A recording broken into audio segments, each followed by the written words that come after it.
Which you is know. something Have that you I ever? really want to get Go like ahead. really proficient at is, trying to figure out like where, if you can tell when it was made and stuff like that. Cause like I grew up hunting, farm deer where, you walk out to your same stand, every day or every weekend or whatever, and you just sit there and wait.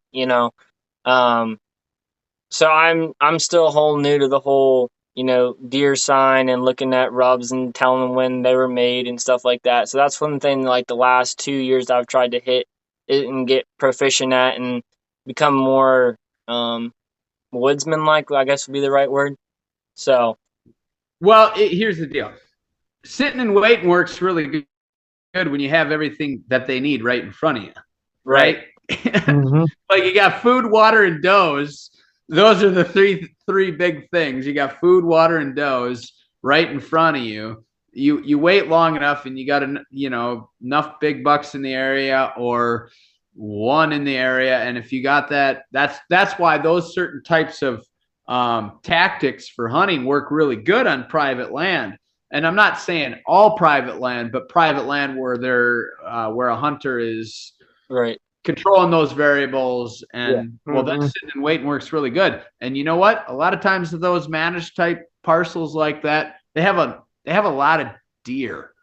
So Mm-hmm. being on the ground and trying to single out the big buck you're trying to kill, stationary is going to be the best way to do it most of the times for most hunters, because you're going to blow the whole thing out. Mm-hmm. So yeah, I love hunting on the ground. It works really good for me in a lot of these scenarios. But I mean, sitting and waiting does work really good for a lot of hunters too. So Yeah. Have you ever like you're talking about kind of you're walking through an area, you're hunting slash scouting, say you bumped a buck, and have you ever bumped a buck and then came back the next day and saw him in that general area or was able to kill him once you bumped him? I don't know if we've ever come back and killed one. We've bumped them and headed them off and killed them with a bow and arrow. I Uh, got you. I know that tactic. There's different guys. I think Andre Acquisto was he did that quite a bit back in the day. He'd bump them, and I think he'd hang a lot of times. I don't want to speak for him, but from my understanding, a lot of times he'd hang his tree stand and even wait for that buck right then and there. I think, if I remember right, and I wouldn't be surprised at all that a bigger, older deer would would be killed like that. It's not really a tactic that I think we've ever really implemented. Um, Hmm. but is that what you're kind of talking about? Yeah, That or that's the what I'm. next Yeah, day? yeah. You're answering Yeah. my I question. feel like I have or we have bumped a big buck and the next day been coming through there and bumped them again, maybe not in exactly the same bed, but kind of right there. I feel like I'm just drawing a blank on memory because it's not something that we It's not a regular tactic normally. that you're doing. Yeah, Yeah, exactly. I got you. So I'm drawing a blank on that, but I feel like we have before. Just, I mean, I would never bank on that being a strategy for Yeah. myself. Uh, and here again, the right situation and the right, uh, you know, it's just so funny because levels of the ground that's being hunted and the ground around the ground. So that can heavily influence the behavior patterns of deer that get bumped by hunters over several years. They can begin to, so you can get into an area where, it's pretty common for a big buck to hang out bedded by the road or by the parking lot. And then you Mhm. can get into an area where you don't really ever see it. So those deer get conditioned and learn how to live over the course of time, many, many years, and figure out these little pockets and strategies. So it just, there's, you can't take the same strategies everywhere across the country that whitetails exist, in my opinion, and it's going to be an ace in the hole necessarily. Yeah. I got you. Yeah, you guys, you guys kind of learn as you go, and each scenario is is different. Figure out what works, and what worked yesterday might not work today. Yeah, yeah. Right, right. One thing that I found out over the years does generally work pretty well for a strategy is getting eyes on them and then figuring out a plan to get in on them and get it done right now. That Mm-hmm. that seems over the years to be a um pretty, I don't want to say safe strategy, but a pretty good strategy that we found to work pretty well no matter. I mean, we do it for elk too. I mean, it's not like we read the book on elk hunting, because we Yeah. didn't, but it's like, well, this works pretty well for whitetails. Why wouldn't it for any other game? If we get a visual on them and we can execute a plan to get in on them, it's going to Yeah. work. You know what I mean? It's a Mm-hmm. pretty simple, once you can get good at it, it's a pretty simple plan, Yeah. right? Have To you get had good on that the work sneaking in pretty on them. good in What's the? that? Have you had that work pretty good in the woods as well? Because like most of the ones I've seen you like on the uncuffed with the visuals and other videos you have, it's usually like in the big plain states out west, Midwest area. Jeremiah and I were just talking about this the other day. Like how like it looks you guys make it look easy. I know it's not, but you make it look easy. Like when it's in a open open plains area. Have you had much luck with that in the woods scenario, like Yeah, getting good yeah. visuals We on them and just stuff? over the last several years, there is definitely more open country where we're doing that in. But a lot of the earlier videos when we were pretty aggressive on the ground, we were doing it more or doing it at a higher percentage in the timber than say the Mm-hmm. open country. Or I wouldn't necessarily say more in the timber than the open country, but definitely enough, quite a bit more timber in those earlier days. And that was before we were pretty well finessed. Yeah. Um, but yeah, there is more prairie. But I do the same thing now as I did 10, 12, 15 years ago in the timber. Same type of strategy, just more. I'd say I'm more honed. I've just done less of it. The reason I'm more honed is just my eyes have gotten better. My Yeah. everything goes. I mean, you just do more and more of something, and you just get better and better at it. So, Yeah. uh, My my dad has in years past in the woods, after like that, say the night before it rains, and you get a decent wind, maybe still in your favor, in the timber, he'll be rifle hunting. He wouldn't be with a bow, but just slowly walking through the leaves because it's wet. So you're not making a sound. And he would walk, say 30, 40 yards and stand by a tree for 20, 30 minutes. And then he would continue walking on. And there were several times that he was able to walk up on a deer, even in the woods, or walk up on a deer feeding or bedded up or something like that, and be able to kill it. Doe, buck, it didn't matter the size or anything, just fill in the freezer. yeah, But he's had that tactic work for him, but usually you got to wait till the rain hits, so you ain't crunch, crunch, crunch, crunch yeah, going yeah, through the right. through the woods. Yeah, no, that's what I would call like a still hunting, and you're not really trying to eliminate massive amounts of acreage.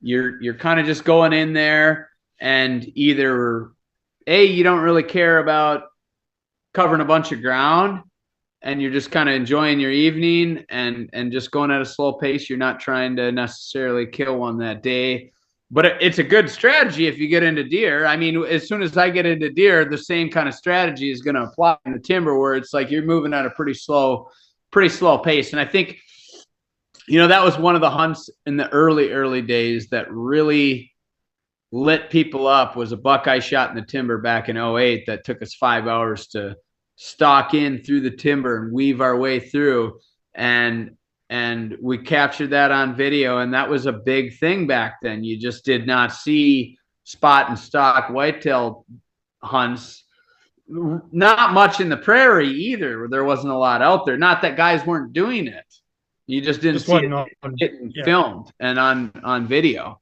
that often. So but that was a timber one back then. And And yeah, it can be done. I mean, there's it's a lot of things got to go right, but Yeah. sometimes it all comes together and the stars Would align. you would you say that you've got more patient? I know you to kind of a run and gun and stocking up on them, but I'm sure there's times like kind of you mentioned it took you 5 hours to sneak up on that deer versus just being like, I just want to go kill this thing, and then you got impatient and it's messed your hunt up. So Yeah. I'm sure you're more probably more patient now than you were starting out, or do you or not really? If you are, I'm not a patient person. No. Yeah, I mean, I think the best is a passive aggressive and picking your times to be passive and picking your times to be ultra aggressive. Because you can buy time when you in the situations where you're afforded the opportunity to get aggressive.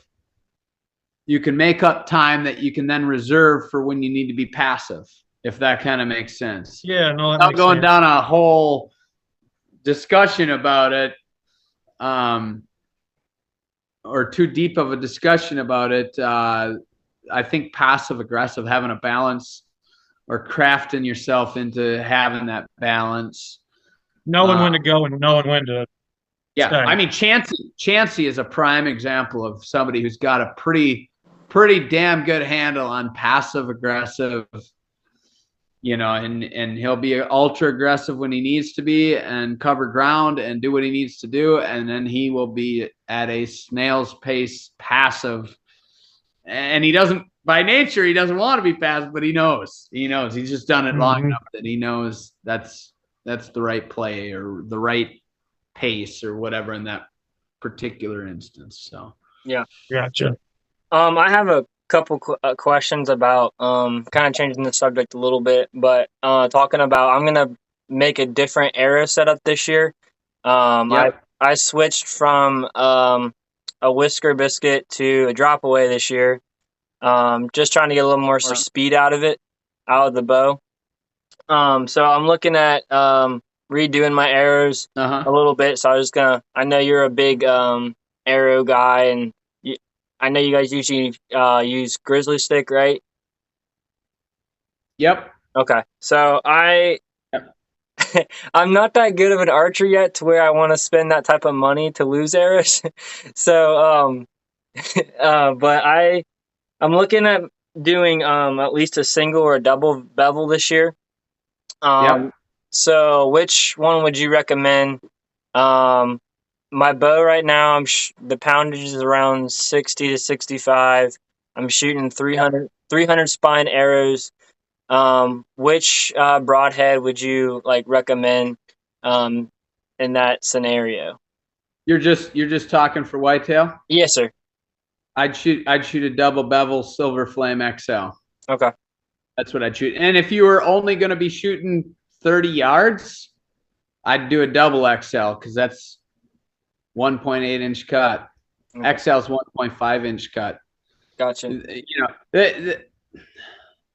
The problem I have with inch and an eighth heads is when you have plenty of arrow force, you might as well cut wider, right? If you're driving it Hmm. through them in every angle, which with a 60, 70 pound compound, on whitetails with a one blade head, you're going to be driving it through them every angle, Okay. for the most part, if it's a one blade head. So you might as well cut a little bit bigger in that case. Now, for a long time with my longbow, I was mainly sticking with inch and an eighth. Starting out, I didn't. Starting out, I was at an inch and a half.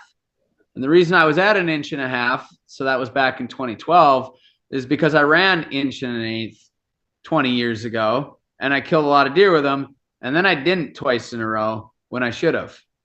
And they were deer that narrowly escaped.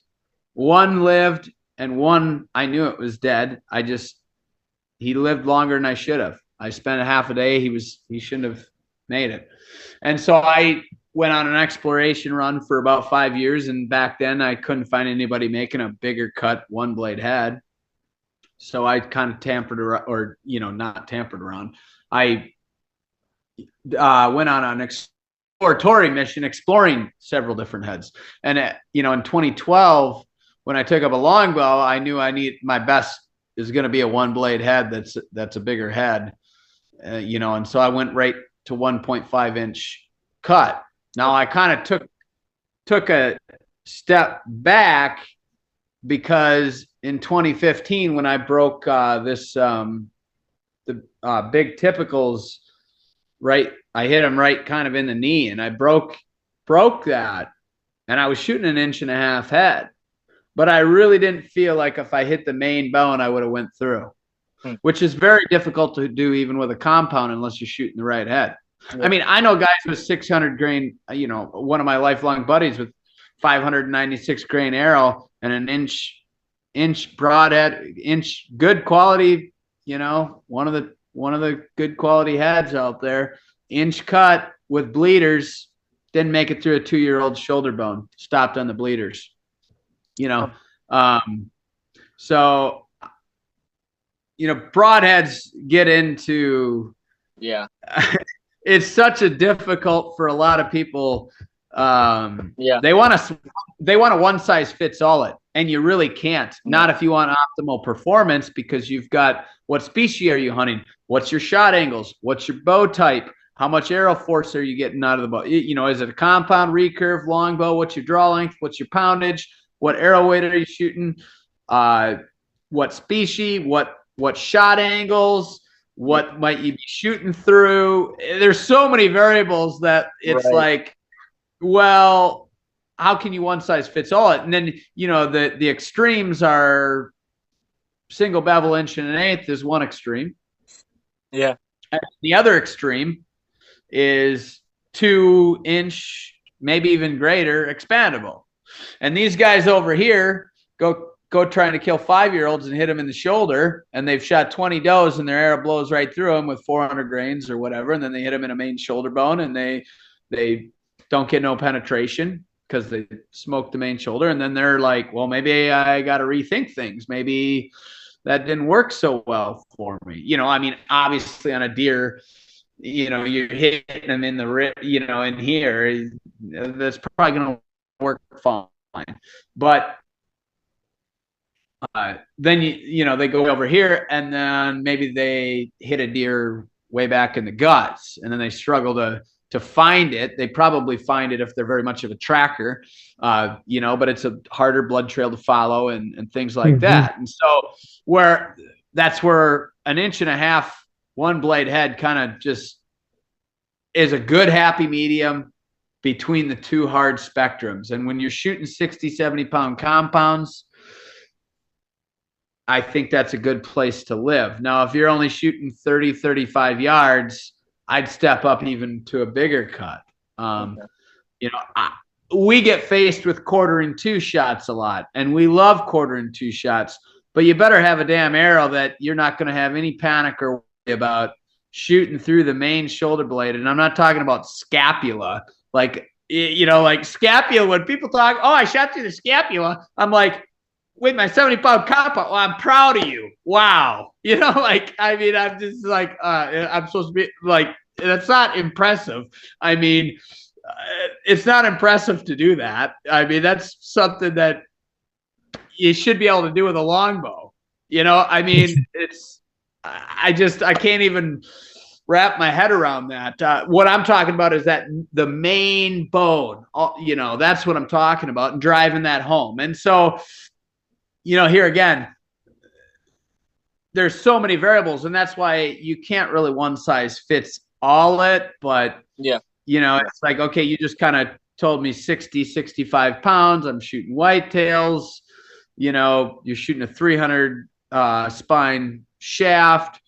I'm going to guess that you're probably going to be coming in at 475 grains with a 125 grain tip with a little bit of a loaded insert, potentially, maybe probably less than that if you're shooting a light aluminum insert. I didn't ask what arrow or exactly or anything. Yeah, but I think you're going to find pretty good results. What I just kind of described.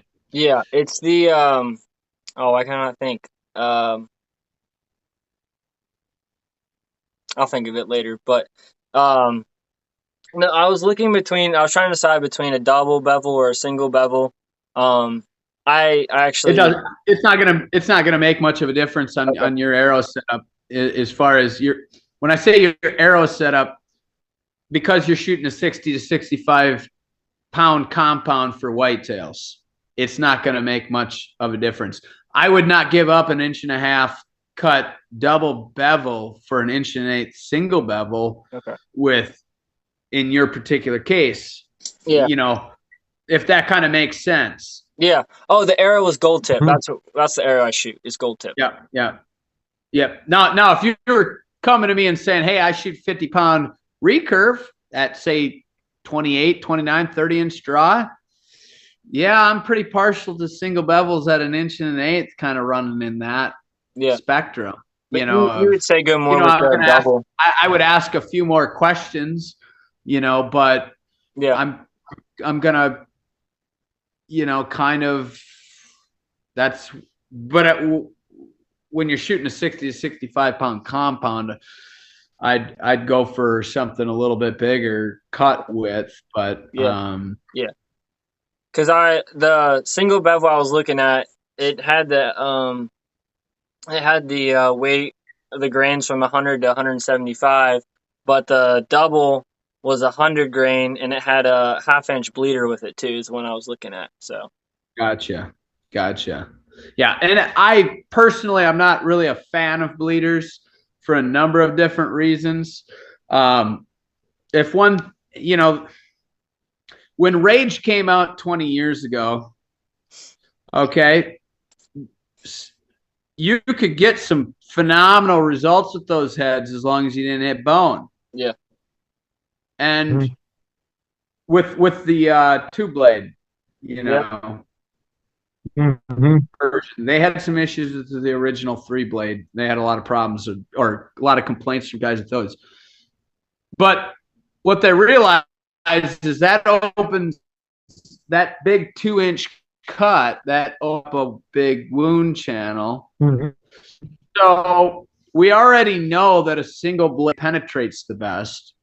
We just know that. A cut on contact, one blade head, it's very difficult to argue that one for any archer that has any, as long as they don't have money in their pocket from somewhere, it's really hard to argue that that's not the best penetrating. So we already know that when the wound, if you cut in that direction big enough, like what they did with expandables back in the day and still do today, we know that it produces one hell of a blood channel. So I don't see any need to put extra blades out the side that's going to hinder when I hit bone. If I want to cut more, I'm going to go big across the same direction because I'm going to penetrate the best. And so the compounding effect happens. If you go too big on your cut, you can jeopardize your penetration to the point where you might only get 1 inch of penetration. Well, if you cut 2 inches wide, but you only got 1 inch deep, 2 times 1 is 2. If you, on a broadside whitetail, let's say you pass completely through it 16 inches and you've got only a 1 inch cut, you got 16 times 1 is 16. 16 times 2 is 32. But you got to get through them first. That's where,